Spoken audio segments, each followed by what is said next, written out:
टेढ़ा करते हैं, उसके पीठ के ऊपर थपथपाते हैं, जो बाहर आ जाता है। वैसा ही काम इसके अंदर भी करना है। कुछ लोग दायां हाथ काम में लेते हैं, कुछ लोग बायां हाथ काम में लेते हैं। जैसे मैं दाहिना हाथ काम में लेता हूँ, राइट हैंड, तो मैं अपना राइट हैंड इसके सीने पे रखूंगा। अब मैं सीने पे कहाँ रखूंगा, मान लीजिए सामने,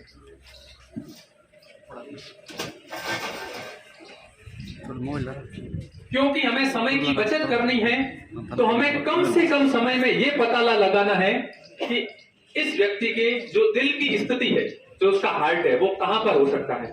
साथियों, दिल हमेशा सेंटर में होता है, उसका एक छोटा सा हिस्सा लेफ्ट और बाईं ओर निकला हुआ होता है। इनके हाथ जो बगल है उसमें हाथ डालिए और जहां पर ये आ रहा है वहां पर।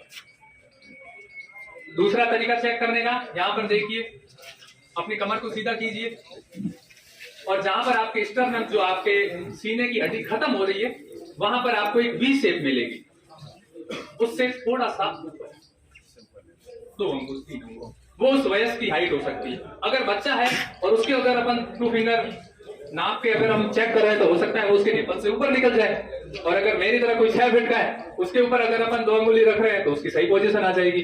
ये हमें तय करना होगा कि हम जिस आदमी को सीपीआर दे रहे हैं, वो उसकी हाइट, उम्र, अनुपात, वो कितना घायल हुआ है, ये सभी हम चेक करेंगे।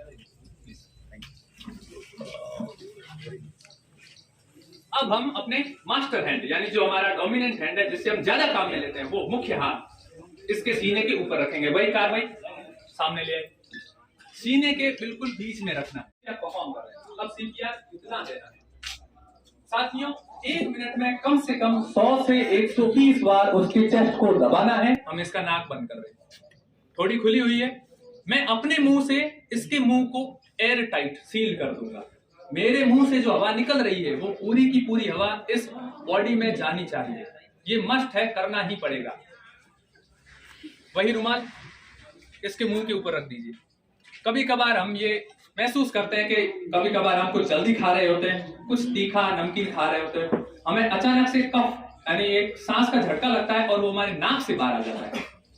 कभी कभार हम जब पानी पी रहे होते हैं, अपना सलाइवा निकल रहे होते हैं, तो हमारे वो गले के अंदर अटक जाता है, फिर हम थोड़े से खांसते हैं और हम नॉर्मल हो जाते हैं।